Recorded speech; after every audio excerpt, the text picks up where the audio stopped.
Salam saudaraku, salam teman-temanku yang dikasihi oleh Tuhan. Saya menjumpai saudara di dalam 5 Minutes Enlightenment.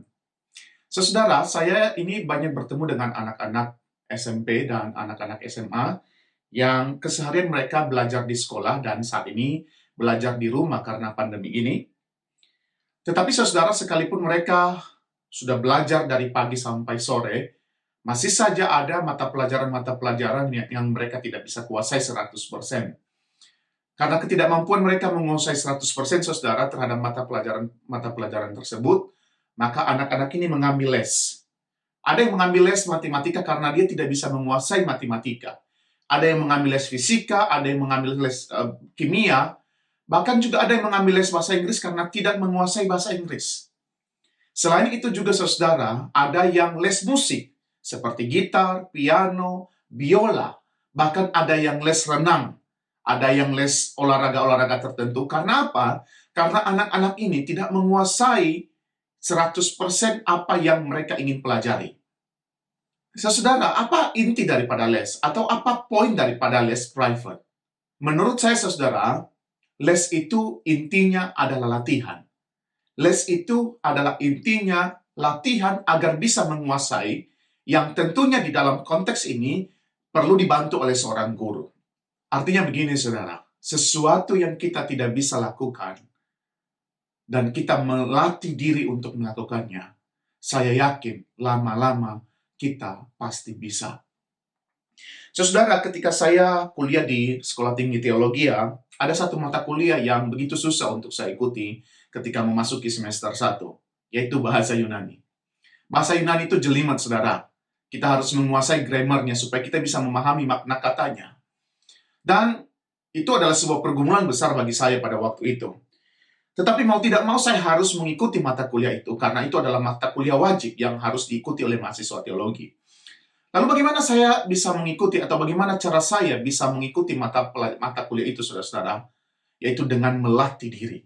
Bahkan saya ingat, saudara, suatu ketika harus mengikuti kuis, saya harus latihan semalaman, supaya besok saya bisa mengikuti kuis itu, dan mendapatkan nilai yang baik. Apa yang ingin saya katakan, saudara? Latihan agar bisa mengikuti atau bisa melakukan sesuatu yang kita tidak bisa lakukan. Saudaraku yang terkasih di dalam nama Tuhan, di dalam Alkitab, kata latihan ini seringkali diungkapkan khususnya oleh Paulus kepada beberapa jemaat dan kepada Timotius.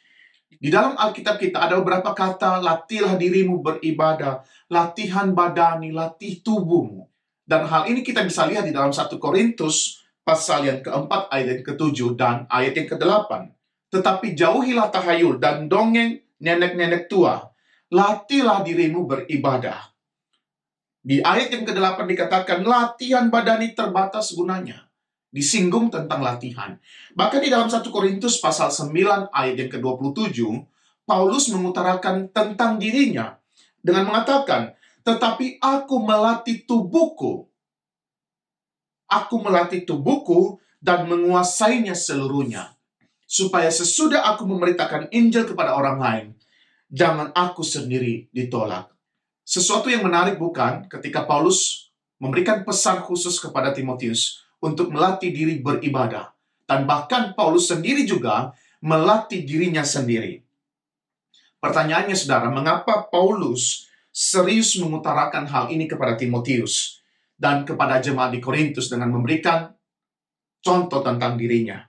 Menurut saya, saudara, oleh karena pada dasarnya manusia itu tidak tahu harus bagaimana beribadah. Kita tidak punya kapasitas untuk beribadah. Atau dengan kata lain, kita itu atau manusia itu punya kecenderungan yang sangat besar untuk tidak beribadah.